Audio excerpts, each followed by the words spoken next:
മറ്റു വാഹനങ്ങൾക്ക് നിശ്ചയിച്ച സ്ഥലം അതവിടെ വയ്ക്കണം. അതുപോലെ അസമയത്ത് വാഹനങ്ങൾ അമിതമായി സ്റ്റാർട്ട് ചെയ്ത് റൈസ് ചെയ്ത് പുകയുതിർത്ത് ആളുകൾക്ക് ശല്യമുണ്ടാക്കുന്ന രീതികൾ ഒന്നും ഇല്ലാതാക്കണം. നമ്മളെല്ലാവരും ക്യാമറ പൊക്കി പിടിക്കുന്ന രീതികൾ ഇല്ലാതാകണം. നല്ല അച്ചടക്കം. യൂറോപ്പിൽ നിന്ന് ഇസ്ലാം പകർത്തേണ്ട ഒരു കാലമാണ് നാം ഇന്നുള്ളത്. മുസ്ലിങ്ങൾ ഇവിടെയാണുള്ളത്, ഇസ്ലാം അവിടെയാണുള്ളത് എന്ന് യൂറോപ്പ് സന്ദർശിച്ചവർ പറയും. വണ്ടിയുമായി വരുന്ന സമയത്ത് നിർത്താൻ എവിടെയും സ്ഥലമില്ല, എന്നാൽ പിന്നെ റോട്ടിൻ്റെ നടുക്ക് അവിടെ തന്നെ നിർത്തട്ടെ, തൽക്കാലം പെട്ടെന്നല്ലേ 5 മിനിറ്റ് കൊണ്ട് ഇപ്പോൾ വരും എന്ന് പറയുന്ന മനോഭാവം മാറ്റണം. ആ ഇടക്കാണ് ഒരു ആംബുലൻസ് അതിവേഗം വരുന്നത്.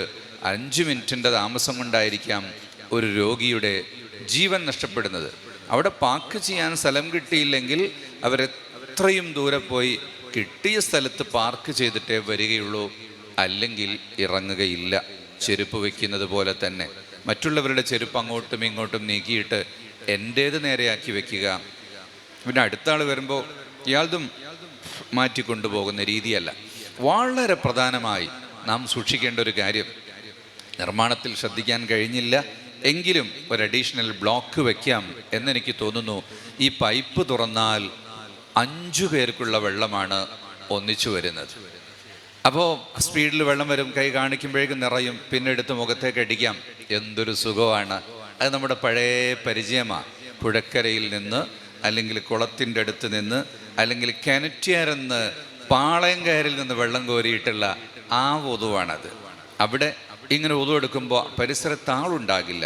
വുളുവിൽ ആദാബുകളിൽ പറ്റ ഏറ്റവും പ്രധാനപ്പെട്ട ഒന്നാണ് മറ്റുള്ളവരുടെ മേൽ വെള്ളം തെറിപ്പിക്കാൻ പാടില്ല. വെള്ളം തെറിപ്പിക്കാതിരിക്കണമെങ്കിൽ വെള്ളം കയ്യിലൊരൽപ്പം എടുത്ത് നല്ല മുഖം കഴുകണം, എങ്ങോട്ടും തെറിക്കരുത്. അതുകൊണ്ട് വെള്ളം കുറച്ചെടുക്കണം. അപ്പോൾ ഈ ഫോഴ്സ് ഇല്ലെങ്കിലും 1 സെക്കൻഡ് അധികം പിടിക്കേണ്ട കാര്യമേ ഉള്ളൂ. വെള്ളം കുറച്ചെടുത്താൽ കൂലി കൂടുതൽ കിട്ടും. വെള്ളം കൂടുതൽ ഉപയോഗിച്ചാൽ കൂലി ഇല്ലാതാകും. ഇത് നാം എല്ലാവരും പഠിക്കണമെന്ന് പറഞ്ഞാലും ഈ പറയുന്ന ഞാനും ചെന്ന് തുറക്കുമ്പോൾ ഫോഴ്സ് അങ്ങ് വരും. അപ്പോൾ തൊട്ടടുത്ത ആൾ ഓർമ്മപ്പെടുത്തണം, എന്നെ മറ്റൊരാൾ ഓർമ്മപ്പെടുത്തണം, ഞാൻ അങ്ങോട്ട് ഓർമ്മപ്പെടുത്തണം. അങ്ങനെ ഒരു മാസക്കാലം കഴിഞ്ഞാൽ നാട്ടുകാരെല്ലാവരും അത് പഠിക്കും. കാല് കഴുകി നന്നായി വൃത്തിയാക്കി തുടച്ച് ഉണക്കിയതിന് ശേഷമേ കാർപ്പറ്റിലേക്ക് കിടക്കാവൂ. കാർപ്പറ്റ് നമ്മുടെ നാട്ടിലേക്ക് പറഞ്ഞതല്ല. പക്ഷേ നാം വളർന്ന് അങ്ങനെയായിപ്പോയത് കൊണ്ട് കാർപ്പറ്റായി.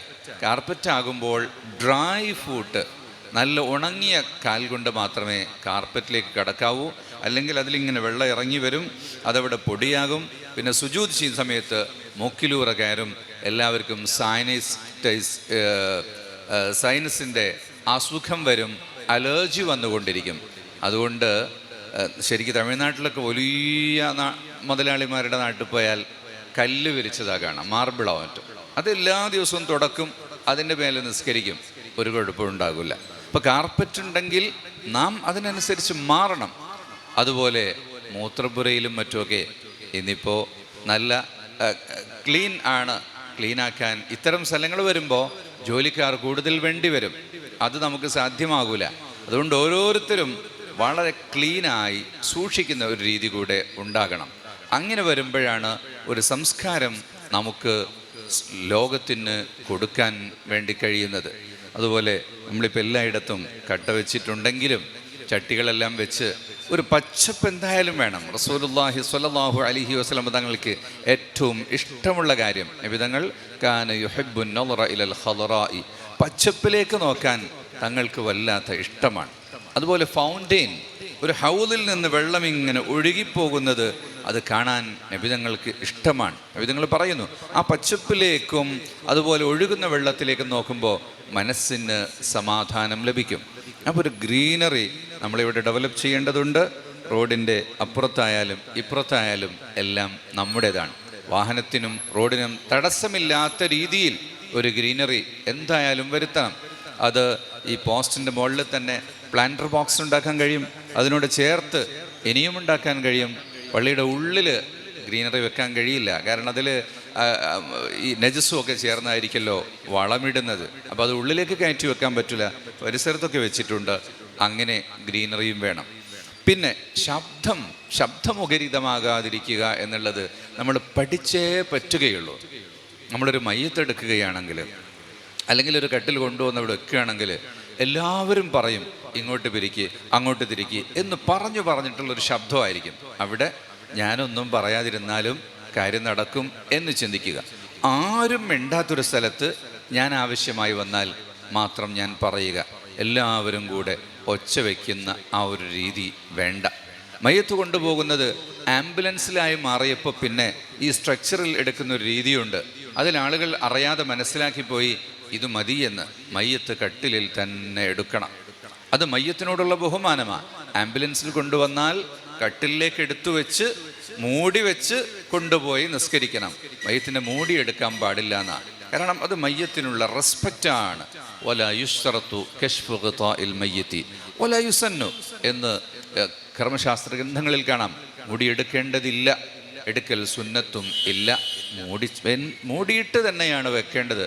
ഖബറിലേക്ക് ഇറക്കുമ്പോൾ പോലും ഒരു ശീല പിടിച്ച് ആകാശത്തെ മറച്ചുകൊണ്ട് ചെയ്യണം എന്ന് പറയുന്നത് അതൊരു പ്രൈവസിയുടെ റെസ്പെക്റ്റ് മയ്യത്തിന് കൂടി കൊടുക്കുന്ന ശീലമാണ്. ഇപ്പം ശബ്ദം കുറക്കുക എന്നുള്ള നല്ലൊരു ശീലം അതും കൂടെ നമുക്കുണ്ടായി കഴിഞ്ഞാൽ ഈ മനോഹരമായ മസ്ജിദ് പോലെ നമ്മുടെ നാടുകൂടെ അതിസുന്ദരമായി അങ്ങനെ നമ്മൾ പരസ്പരം സ്നേഹം കൈമാറുന്ന, പരസ്പരം ആശ്ലേഷിക്കുന്ന ഒന്നാവണം. ഞാൻ അവസാനിപ്പിക്കുകയാണ്. ഇൻഷാ അള്ളാഹ് ഈ വരുന്ന 3-ാം തീയതി പേരോട് ഉസ്താദ് അവറുകളുടെ പ്രഭാഷണം പൂനൂരിൽ നടക്കുകയാണ്.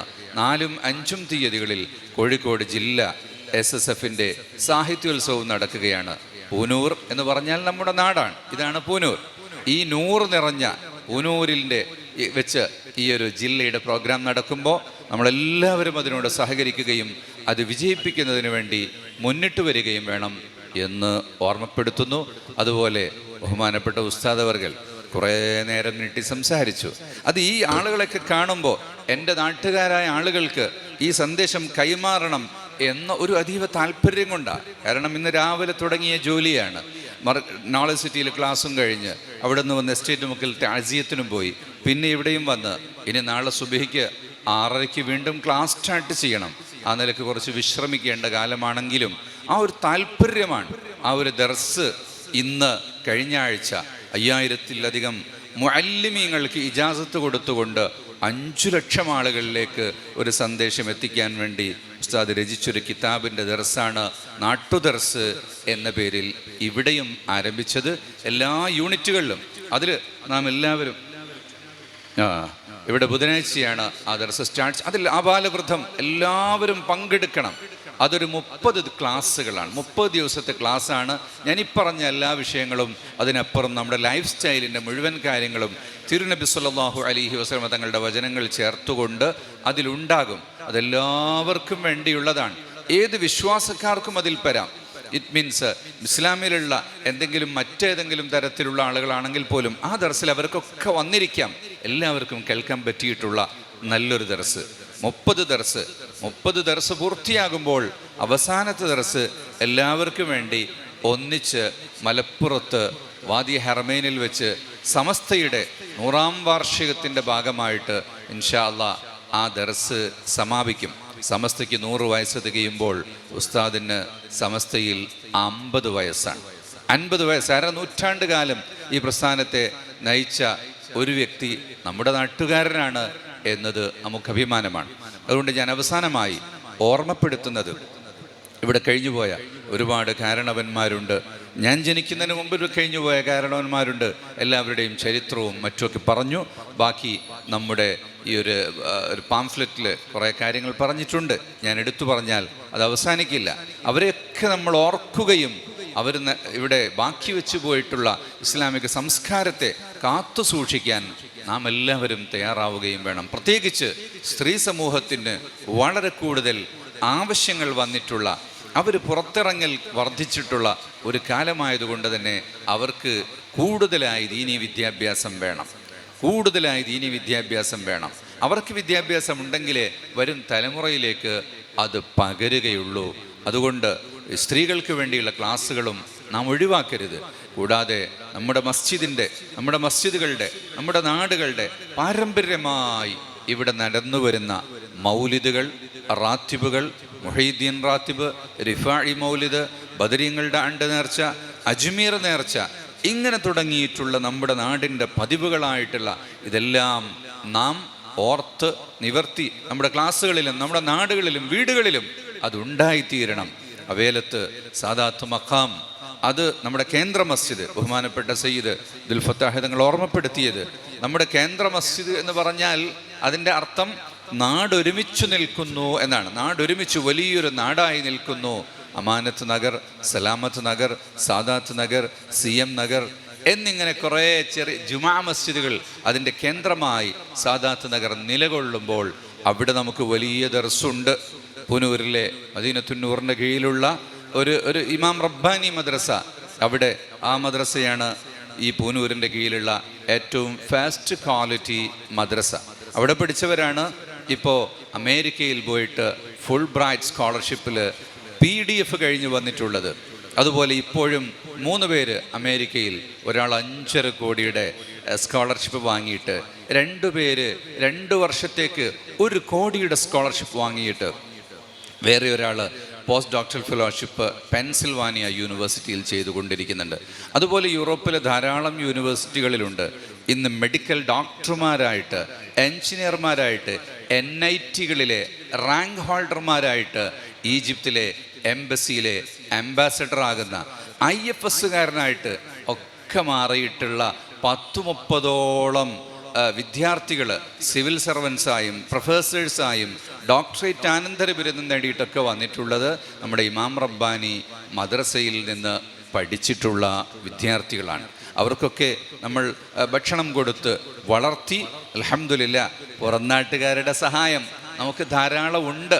നമ്മുടെ നാട് വളർന്നതുകൊണ്ട് ഇനി നാം തന്നെ സ്വയം അങ്ങനെ കുട്ടികളൊക്കെ ഏറ്റെടുത്ത് നമ്മൾ വളർത്തുന്ന ഒരു രീതി ഉണ്ടാകണം. ഇൻഷാ അല്ലാഹ് ഉസ്താദ് പറഞ്ഞുവല്ലോ, നമുക്കിവിടെ ഒരു ദർസ് ഉണ്ടാകും. 10 കുട്ടികളെങ്കിലും വെച്ചുള്ള ഒരു ദർസ്. മാഷാ അല്ലാഹ്, നമ്മുടെ സയ്യിദ് അലവി മഷ്ഹൂർ ആറ്റത്തങ്ങളുടെ മകൻ സുഹൈൽ അഡ്വക്കേറ്റ്, കോഴിക്കോട്ട് ഇന്ന് വളരെ സീനിയർ അഡ്വക്കേറ്റിൻ്റെ കീഴിൽ വളരെ തിളങ്ങുന്ന ഒരു അഡ്വക്കേറ്റാണ് സയ്യിദ് സുഹൈൽ തങ്ങൾ അവർകൾ. അപ്പോൾ തലപ്പാവും നീളക്കുപ്പായൊക്കെ ആയിട്ട് വക്കീലാവാം, ജഡ്ജാവാം, ഡോക്ടറാവാം, എൻജിനീയറാവാം, പ്രൊഫസറാകാം. ഏത് നിലക്കും നമ്മുടെ മക്കൾക്ക് ഉയരാനുള്ള അവസരങ്ങൾ നമ്മുടെ നാട്ടിലുണ്ട്. അതൊക്കെ ഉപയോഗപ്പെടുത്തി വളരാൻ നമുക്ക് സാധിക്കണം. മദീനത്തുന്നൂർ എന്ന് പറയുന്ന ഒരു വിദ്യാഭ്യാസ സമുച്ചയമാണ് ഈ പറയുന്ന കാന്തപുരത്തെ ഇമാം റബ്ബാനിയും എഗിർലുല്ല അന്നജാത്തും ബുസ്താനാബാദിലുള്ള ഇമാം ഷാഫി മദ്രസയും ഈങ്ങാപ്പുഴയിലുള്ള ദാറുൽ ഹിദായും അങ്ങനെ തുടങ്ങി കേരളത്തിലും കർണാടകയിലുമായി 50-ലേറെ ക്യാമ്പസുകൾക്ക് നേതൃത്വം കൊടുക്കുന്ന പൂനൂരിലെ ക്യാമ്പസാണ്. അവിടെ കുട്ടികൾ കൊല്ലാത്തത് കൊണ്ട് വലിയൊരു ക്യാമ്പസായിട്ട് മലപ്പുറത്ത് പുതിയ സ്ഥലം 50 ഏക്കർ വാങ്ങിയിട്ടുണ്ട്. നമ്മുടെ ക്യാമ്പസ് ഇൻഷാ അല്ലാഹ് അവിടെ വരാൻ പോവുകയാണ്. ഈങ്ങാപ്പുഴക്കും പുതുപ്പാടിക്കും ഇടയ്ക്ക് കോടഞ്ചേരിക്കും ഇടയ്ക്കായിട്ട് മലപ്പുറത്ത് നിന്ന് 2 കിലോമീറ്റർ മാത്രം ദൂരമുള്ളൊരു സ്ഥലം. ഇൻഷാ അല്ലാഹ് നിങ്ങളുടെയൊക്കെ പ്രാർത്ഥനകളും പ്രവർത്തനങ്ങളും അതോടൊപ്പം ഉണ്ടാകണം. ഈ മസ്ജിദ് ഉണ്ടാക്കുന്നതിന് ഗൾഫിൽ പോയ നമ്മുടെ നാട്ടിലെ പ്രവർത്തകർ പറഞ്ഞു, 24 ലക്ഷം രൂപ ഞങ്ങൾ തരും, ഏറ്റവും ബെസ്റ്റ് മോഡൽ ആർക്കിടെക്ചർ ആവണമെന്നൊക്കെ പറഞ്ഞ് നല്ല ആർക്കിടെക്റ്റിനെ കൊണ്ട് നമ്മൾ വരപ്പിച്ചു, ഒക്കെ ചെയ്യിച്ചു. 24 ലക്ഷം എന്ന് പറഞ്ഞപ്പോൾ നമ്മൾ വിചാരിച്ചു ഇപ്പം പണി തീരും.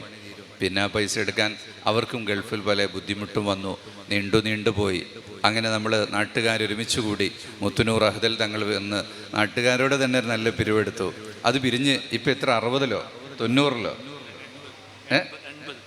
80 ലക്ഷം രൂപ 80 ലക്ഷം രൂപ ചെലവഴിച്ചിട്ടാണ് ഇത്ര മനോഹരമായ രീതിയിലേക്ക് എത്തിയിട്ടുള്ളത്. അപ്പം നാം പണക്കാരാണ്, നാം കഴിവുള്ളവരാണ് എന്ന് നമുക്ക് തന്നെ ഇനിയും തോന്നണം.